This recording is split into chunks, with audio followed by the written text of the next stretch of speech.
Hey, what's up guys, welcome to my YouTube channel. This is Eris, and today I'm going to show you guys how I made this bag. So to start off with, I had to shorten the wooden bamboo handle because I wanted it to be more sturdy. So I had to like cut it down and grind it a little bit to sort of like smoothing out all the rough edges so that it like sits proper on top of the bag. So to do this, after grinding it down, I'm going to sort of like drill a hole because this is where our screw is going to go into. So I started with the smallest bits that I had, and I just sort of worked my way upwards so that the wood doesn't shatter, because I wasn't really sure about how strong or how soft it was, so I didn't want to just like mess up the whole thing. So I just sort of worked my way upwards until I got to the right size of hole that I wanted to drill in the wood. And this is just to show you guys how I got the hole into the wooden handle. I'm pretty sure you can buy this type already, but I didn't have it, so I had to sort of like make mine. So you can click this link to watch how I came up with the pattern of the bag. But if you've seen that video before, then you can just continue and watch how I put everything together. So these are the accessories I'm using: the handle, the bag locks, the metal tag, and this is the lining we're going to work with today. It's sort of a stiff type of velvet, it doesn't really stretch, and this is what we can actually get easily here in Lagos, Nigeria. So I'm using this orange. I mean, obviously it's gorgeous, but I'm also matching it with a plain version, and this is what I'm going to use for the inner part of the flap. I don't know, I'm just kind of going for like the summer thing here. So the usual suspects, we have our stiffeners that we've already cut from the part 1 of this video. So I'm using contact adhesive cement for this, which it's easy to spread, it's very affordable, it makes sense as best choice for projects like this.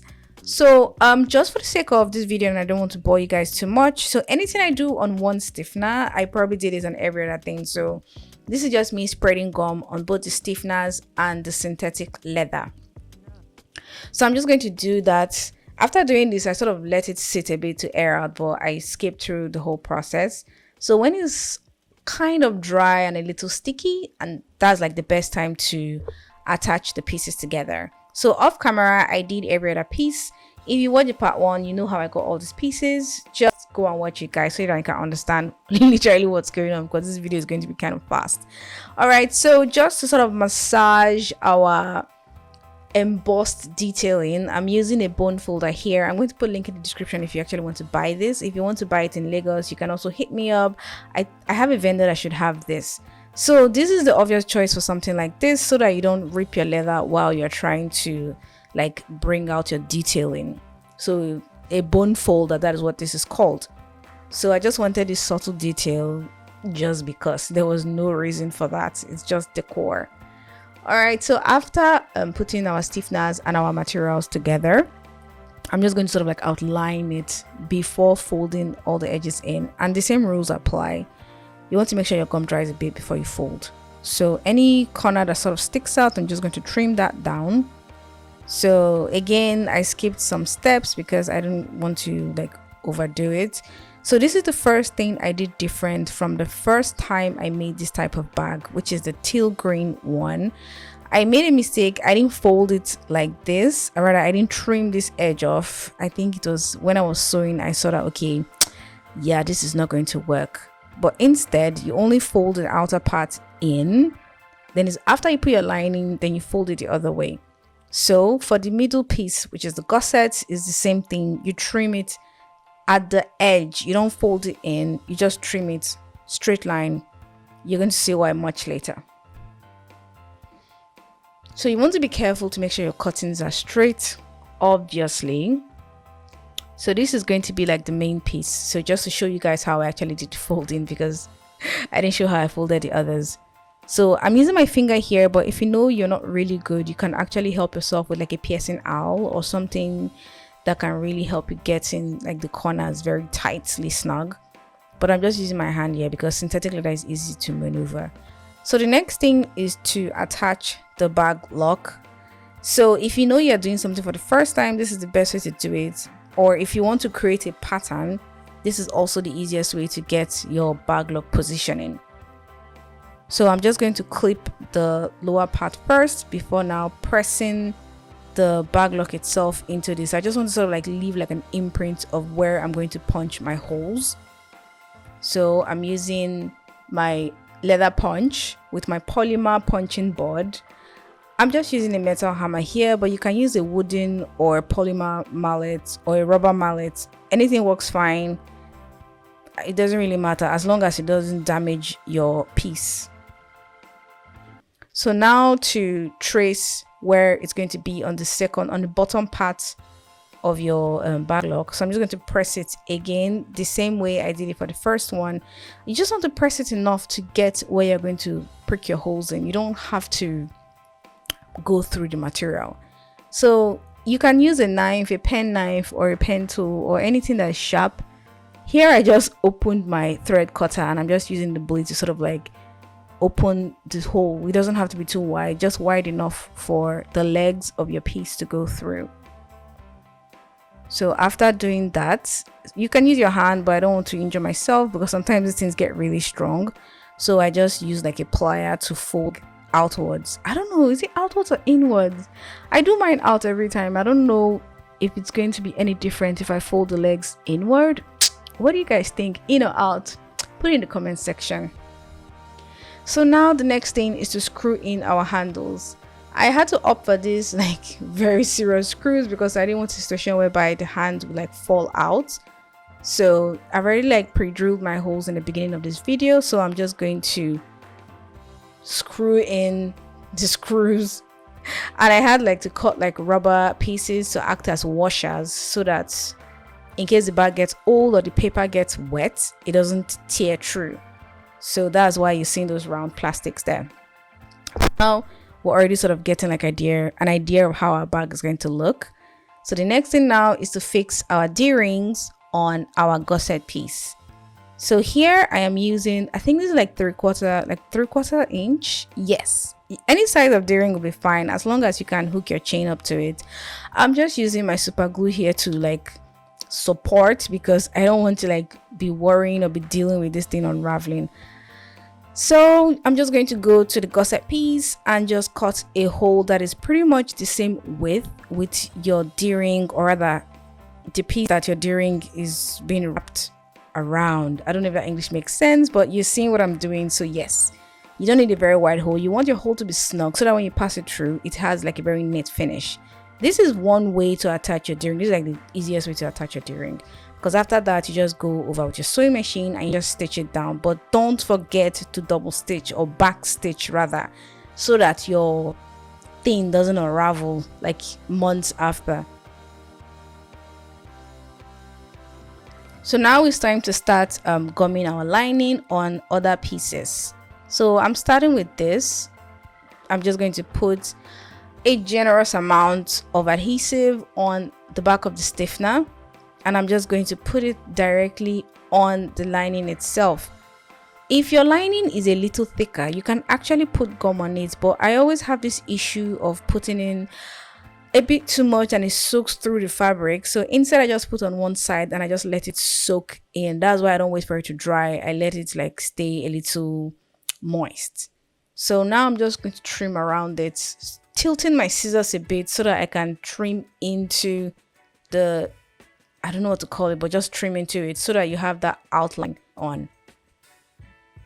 So I did the same thing with the gusset piece, and I'm literally doing the same thing with every piece, which is just put the gum on the stiffener, or rather on your wrapped stiffener, then just sort of place it on your fabric. And it doesn't really matter because you're still going to sew everything down eventually, so you don't really have to worry about your bag unraveling eventually.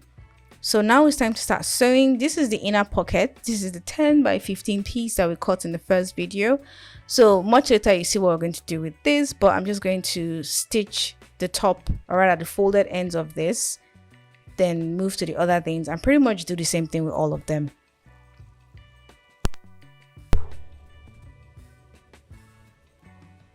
So if you want to watch the unboxing of this sewing machine, I just remembered, you can actually click the link on your screen now and you can actually watch how this machine was put together. This was a birthday gift, like one of the best things I got this year. So I'm just going to go and sew on the other pieces on camera. I don't know, I just love the flatbed. It makes everything so easy. It's just that it's kind of a luxury if you're not able to afford two sewing machines. It's just that it makes it easy when you're doing something like this on a flatbed. Your stitching is much neater, your hands are more steady, and you're less likely to make mistakes. Like this thing I'm sewing right now, if I was doing this on a cylinder bed, it would have been so stressful, but I miss working with a flatbed. So I just cut out this piece of lining, just something big enough to cover the next half of your main piece. There's no measurement to this. I just like to leave allowance. It's kind of like my thing. So the under flap is going to be joined to the lining of the bag. So I'm just going to go with freehand. If you are worried about your inner pocket moving around, you can actually gum it down, but because I'm working with a flatbed, which is one of the benefits of this, you can just sort of like lay it on top and just make sure your hand doesn't move while you sew it all around. So this is going to act as the inner pockets of your bag. I intentionally chose the orange because I wanted it to pop, and I just didn't want inside the bag to just be black. You can actually use black leather or even just like fold the fabric or something. It really doesn't matter. It's still going to come out well as long as your stitching and your finishing is neat.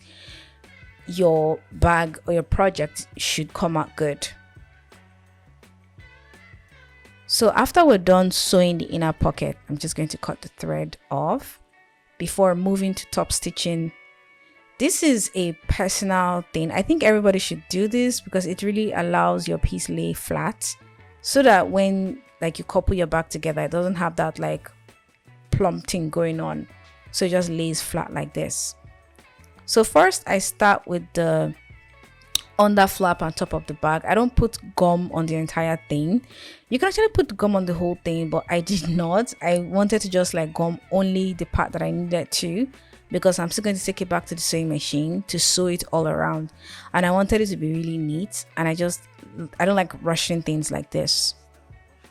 So we're just quickly going to sew only the flap. You are stopping on the top of the bag. So if you remember how we made the pattern, there is a flap itself and there is a top, which is the 5 centimeter. So we're just going to go and sew just that part alone. We're not sewing the whole thing yet.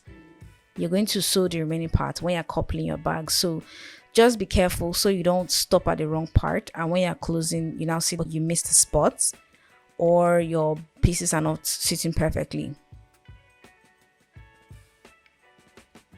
So then after that, then I went back, then I put gum in the remaining parts, and I used our fabric method, and I sort of just put the rest together. So this is the second thing I did different. If you've watched that first video, you know that this is not what I did. I did not wrap the lining on the outer part, but you have to be very careful with this. You have to make sure you have the tiniest bits of lining wrapping your outer, because the contrast is really great and you don't really have a lot of allowance to sew. So you have to make sure that the thing you're folding out is very, very tiny. So here is less than 5 millimeters safe, as small as possible. So it's time to join our gusset to our U-shaped pieces. So you're sewing this one from the inside, and that is why I had to wrap the lining to the outside. It's basically a way to hide the contrast with the orange color. I'm pretty sure if everything was black or if everything was one color, all these plenty precautions would have not been necessary, but I just figured I'll do it like this instead. So I'm just going to use my binder clips. You can get these clips in any bookshop. These are not special leathercraft clips. They are just binder clips. If you go to any bookshop, you can get this. It's very, very common and it's very, very cheap. Don't let anybody scam you. So I'm just going to clip the two sides down before taking it to the sewing machine.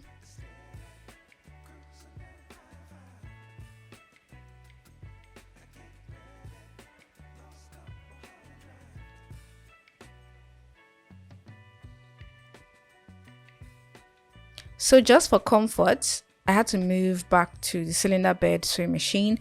I think this part you can even still use your flatbed, but I just didn't want to stress myself. So I'm just going to use black thread and sew it from the inside out. before coming back to the table, and we can now start our final closing. So from this point, everything should look familiar. We're just going to lay it flat on it. I think we should experiment this type of design or something very, very similar with a flatbed machine and see if we can actually pull it off, because there's a lot of room to wiggle here. So it should not be impossible. So quickly, we'll just clip this down. I like to clip the whole thing together, both front and back. There's enough space to roam. But at this point, you can already see that the bag is coming out gorgeous. It's coming out beautiful. I love the orange thing. I love the bamboo handles. Since I started, I have never been able to stop. They are such timeless beauty. So, as usual, we'll take it back. Okay, I'm just using a little engine oil, sewing machine oil, just because I don't want my thread to cut, and I'm just being extra careful.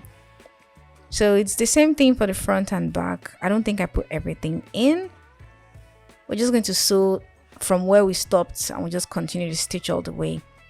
Then here I just came to fix the bag lock that I removed before, and we're just going to screw it back, and with a few polishings here and there, our project is complete. Somehow we made it through without any terrible disasters happening.